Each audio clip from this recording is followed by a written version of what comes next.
de Deus para Israel em meio à infidelidade da nação, as correções e os ensinamentos divinos no período dos reis de Israel. O comentarista da nossa lição é o pastor Clailton Pomering. E a nossa lição de hoje, nesse trimestre, começa a ascensão de Salomão e a construção do templo. Toda a nossa lição será desde Salomão até a queda de Judá. Então nós passaremos por esse período dos reis, Salomão que foi filho de Davi, e também ainda no período imperial do Reino Unido, no período da monarquia, não havia aqui ainda a separação entre as tribos do norte e do sul. Do norte as 10 tribos e no sul as 2 tribos, que foi Judá e Benjamim. E o reino do norte foi levado cativo para a Babilônia, as 10 tribos levado cativo, ou melhor dizendo, para a Síria, e depois houve o cativeiro de Judá indo para a Babilônia. E nós vamos passar pelos reis de Israel, os reis de Judá, o cativeiro de Israel, e por fim encerrará a lição de número 13, vai falar sobre a queda do Reino do Sul, o cativeiro de Judá. Amados, a nossa lição no texto áureo, uma vez vai falar sobre Salomão, tem alguns detalhes que nós queremos falar. Por exemplo, Salomão, a Bíblia não diz qual foi a idade que ele assumiu o reinado em Israel, diante de todo Israel. E para que Salomão assumisse o reinado, nós vemos que Davi, que foi um homem segundo o coração de Deus, um homem que conquistou a maior extensão territorial de Israel, segundo a promessa de Deus, que Deus fizera para Abraão, Davi conquistou basicamente tudo o que Deus havia prometido para Abraão. Não obstante, a cidade dos filisteus, né? E nós encontramos que aquele problema lá, desde a época de Davi, a faixa de Gaza, até hoje, ainda é um problema para a nação de Israel. Mas quando falamos aqui em Salomão, ele não era, por assim dizer, o herdeiro, porque todo herdeiro era o primogênito. E nós vemos aqui no caso de Salomão, havia uma fila enorme diante dele, para que assumisse o trono em Israel. No entanto, Davi escolheu a Salomão. Mas a escolha de Davi a Salomão não foi simplesmente assim, por amor a Betseba, mas porque quando ele escolhe a Salomão, quando Salomão nasce e é levado para Samuel, Samuel o chama de Jedidias, que quer dizer o amado do Senhor. E como Davi honrou e louvou a Deus no nome dos seus filhos, em todos os filhos de Israel, de Davi, nós encontramos ali uma expressão de louvor ao Deus eterno, uma expressão de adoração, de reconhecimento da grandeza de Deus. E quando Samuel chama Salomão de Jedidias, que quer dizer o amado do Senhor, eu entendo, é uma conjectura minha, que nesta hora Salomão entendeu Davi entendeu que Salomão era o escolhido para ser o seu sucessor. E nós entendemos que quando vem os levantes, vem de Absalão, vem de Ananias, mas nesse ponto nós vemos Davi se manifestar e colocar então a coroa sobre Salomão. Mas nós encontramos aqui na nossa lição que Salomão, apesar das dificuldades que Salomão teve em várias questões da sua vida, mas este foi um homem que Deus se agradou. Quando Deus aparece para Salomão por 2 vezes, Deus fala com ele a primeira vez, pergunta: pede-me o que queres que eu te dê. Foi a pergunta que o Senhor faz e encontra-se com base na nossa lição. E quando Salomão ele faz esse pedido a Deus, ele pede então sabedoria. Ele reconhece a sua pequenez, ele reconhece a sua jovialidade, e ele diz: eu ainda sou uma criança, o teu servo é ainda uma criança, e eu preciso de sabedoria para entrar e sair e entrar diante deste teu tão grande povo. Ele não pediu riqueza, não pediu morte dos seus inimigos, ele não pediu justiça, não pediu fortuna, não pediu riquezas. O que Salomão pediu foi a Deus sabedoria, e o Senhor deu a ele então a sabedoria como a nenhum outro. Nem antes dele houve algum igual, e nem após Salomão não houve outro rei, outro homem que tivesse tamanha sabedoria. Então nós encontramos esta qualificativo na vida de Salomão. Salomão, ele recebeu de Davi, porque Davi, quando passou o reino para Salomão, ele faz um pedido aos anciãos, para que os anciãos tivessem paz, para que tivessem paciência, para que os anciãos auxiliassem, para que os anciãos pudessem amparar a Salomão, que ainda era tão jovem. Jovem e tenro, e Davi usa essa expressão carinhosa para que os anciãos pudessem auxiliá-lo no governo, na administração do povo de Israel. Mas Davi, ao fazer isso, ele passa para Salomão uma planta, a planta do templo, porque ele ia construir o templo, mas Deus disse que não. E Deus prometeu a Davi que o seu filho, que viesse após ele, este sim, construiria então um templo, para que o nome do Senhor fosse então glorificado e nele prestasse o culto ao Deus Todo-Poderoso. E neste ponto, Davi, ele prepara então a maquete, a planta do templo. Ele prepara a planta do templo e passa para Salomão o ouro, a prata, o material. Davi prepara tudo, o memorial descritivo. Davi prepara tudo para que Salomão pudesse então, com sabedoria, edificar o templo. E quando ele assume então o governo, que Deus fala com ele, ele pede então sabedoria. E Deus dá a Salomão sabedoria. Salomão, ao fazer esta obra, ele foi um obreiro, um rei construtor. Ele construiu cidades, ele edificou além do templo, que ele construiu o templo com tamanha maestria, que quando nós olhamos no primeiro livro dos reis, no capítulo 6 e no versículo 7, nós vamos encontrar que o seguinte: e edificava-se a casa com pedras preparadas, como as traziam se edificava, de maneira que nem martelo, nem machado, nem nenhum outro instrumento de ferro se ouviu na casa quando a edificavam. Aqui nós encontramos que na casa, na edificação, na construção do templo, não se usou machado, não se usou ferramenta nem material de ferro para construir o templo. Não se usou. Por quê? Salomão, ele construiu, pode-se por assim dizer, a primeira obra pré-moldada, de que sabemos, de que podemos dizer. Foi esta aqui, em tese, podemos trazer esse registro na Bíblia Sagrada, a primeira obra pré-moldada, que Salomão então constrói e edifica aqui o templo do Senhor de uma maneira tremenda, com sabedoria, com cálculos perfeitos, com preparação perfeita para a edificação de um templo perfeito para a glória do Todo-Poderoso.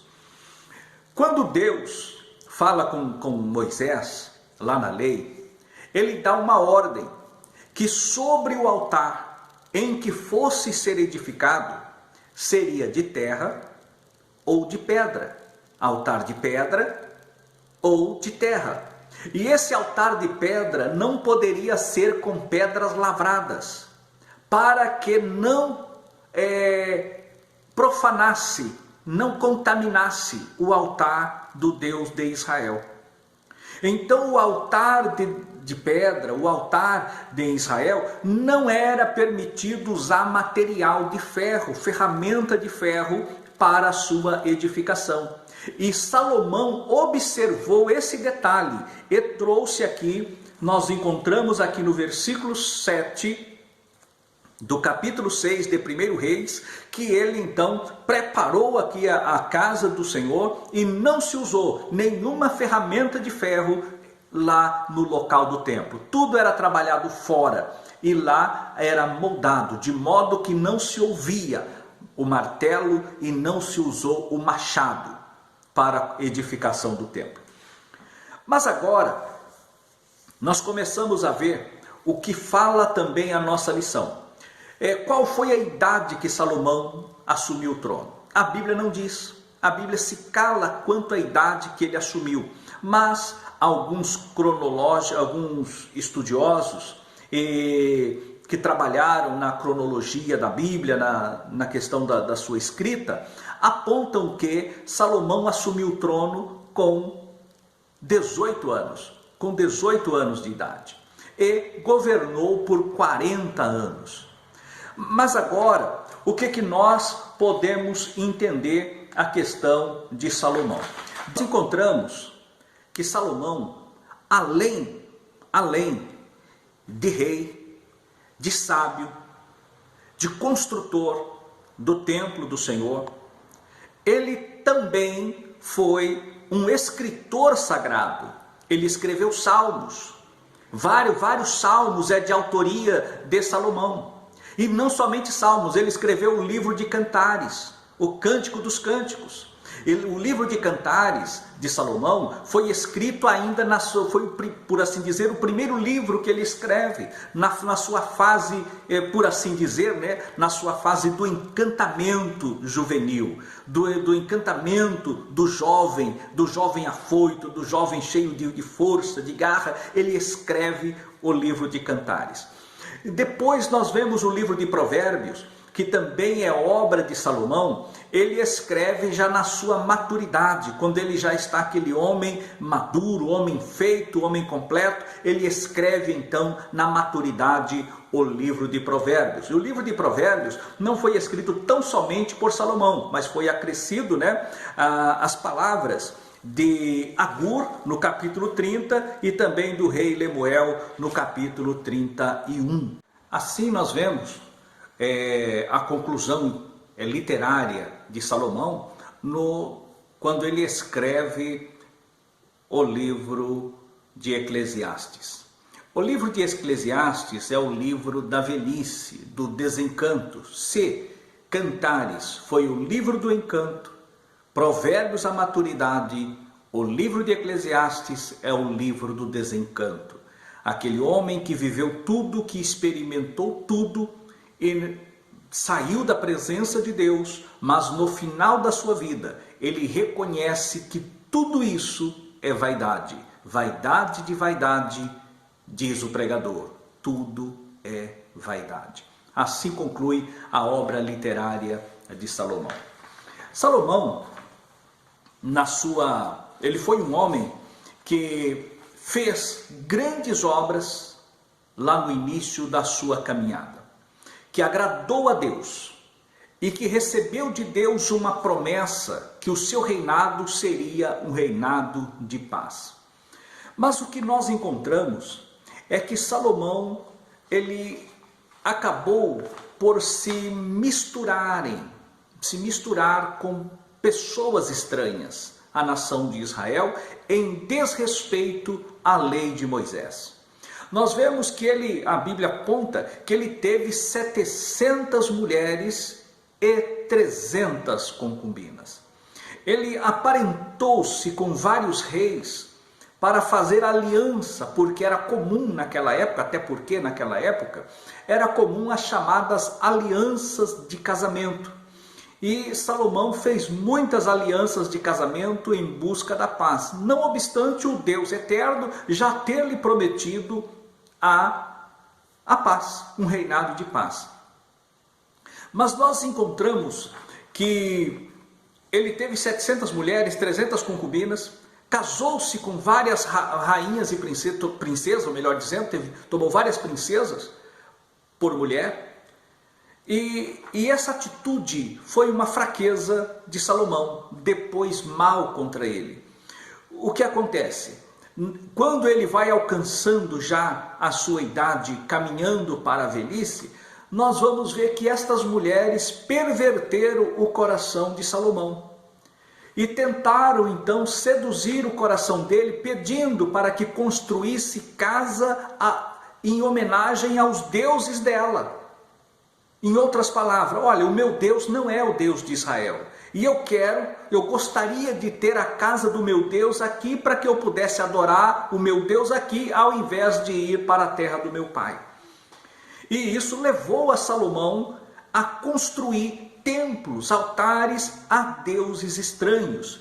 Não para ele, mas para as suas mulheres. E isto foi mal aos olhos do Senhor, e Deus entristeceu-se com Salomão. Deus havia dito para Davi que se o filho dele pecasse, ele o açoitaria com vara de homens. E assim, o Senhor assim o fez. O Senhor o açoitou de maneira misericordiosa, para não apagar a imagem e o nome que Davi havia deixado na história de Israel perante Deus, chamado o homem segundo o coração de Deus. E apesar desta idolatria, e apesar do reconhecimento de Salomão, porque o reinado de Salomão, apesar de muitos assim tratarem, dizerem que ele morreu desviado, não, eu não creio desta maneira.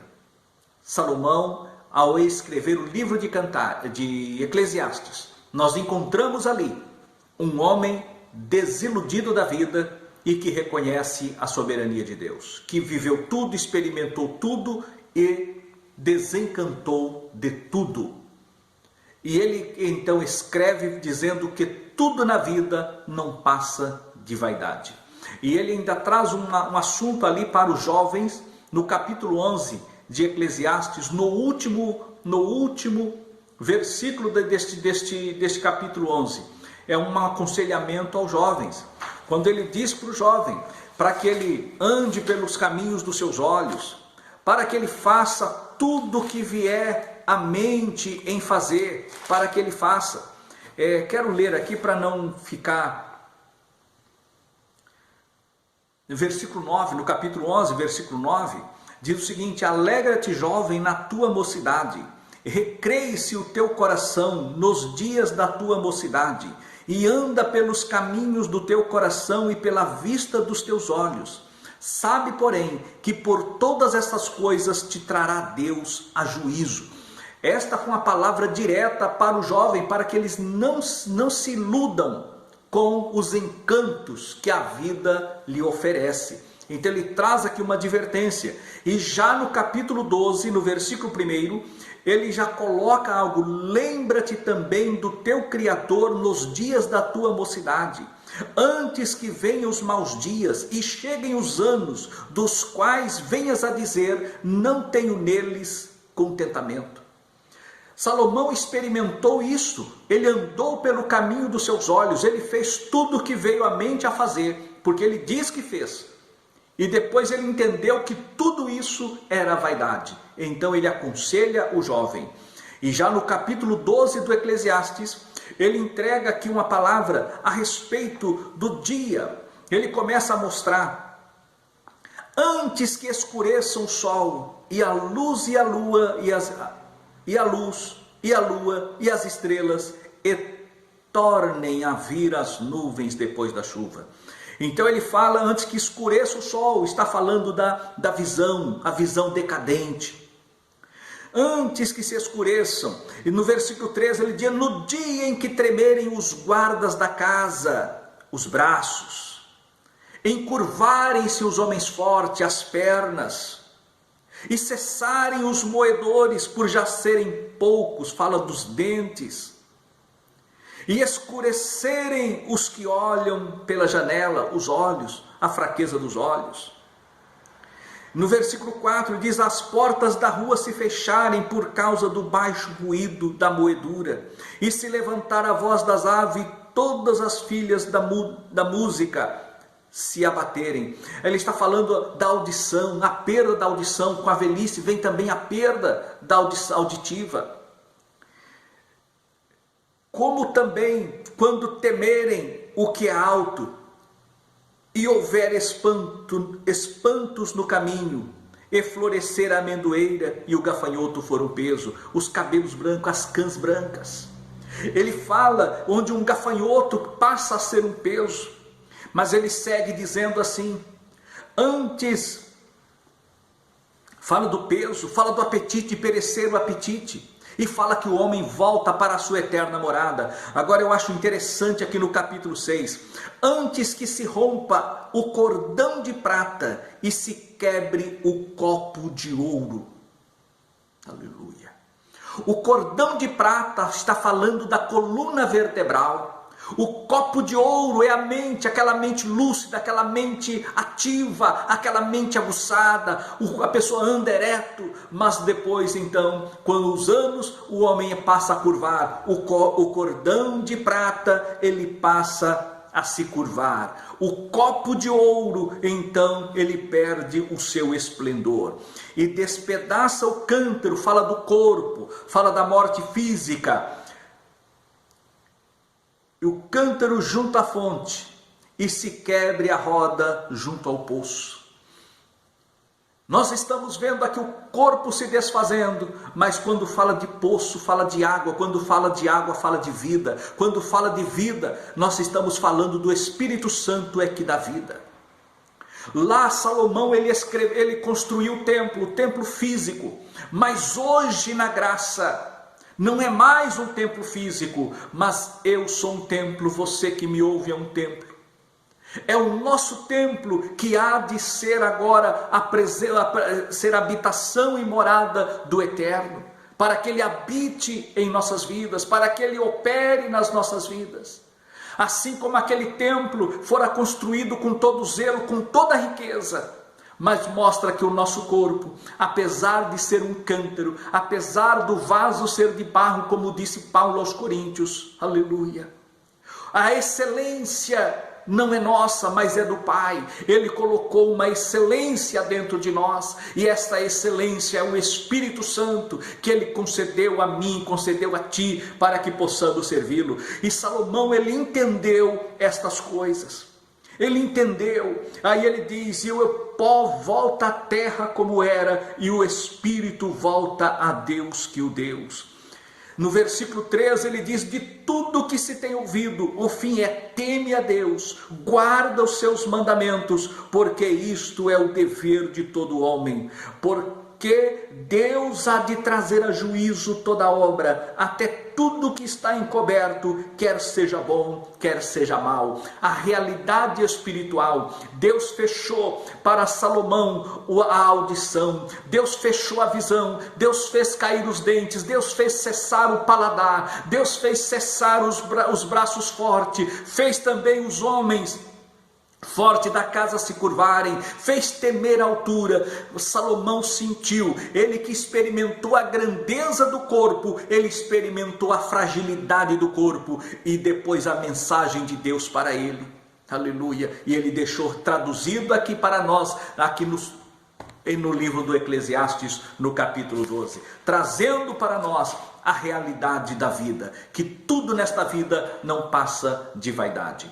E por esta causa, por este que Salomão fez, dizendo ali o que Deus havia feito com ele, ele fala que Deus vai trazer a juízo toda a obra, e ali a obra que ele fez de mal, Deus trouxe a juízo. Deus usou o profeta que pegou as vestes, rasgou em 10 partes, em 12 partes, deu 10 partes para Jeroboão e segurou 2. E disse que Deus estava dando para Jeroboão as 10 tribos de Israel, mas preservou 2, Judá e Benjamim, para preservar o nome de Davi. Então ele viu aqui que Deus, então, ele traz verdadeiramente a juízo toda obra, quer seja ela boa, quer seja ela má.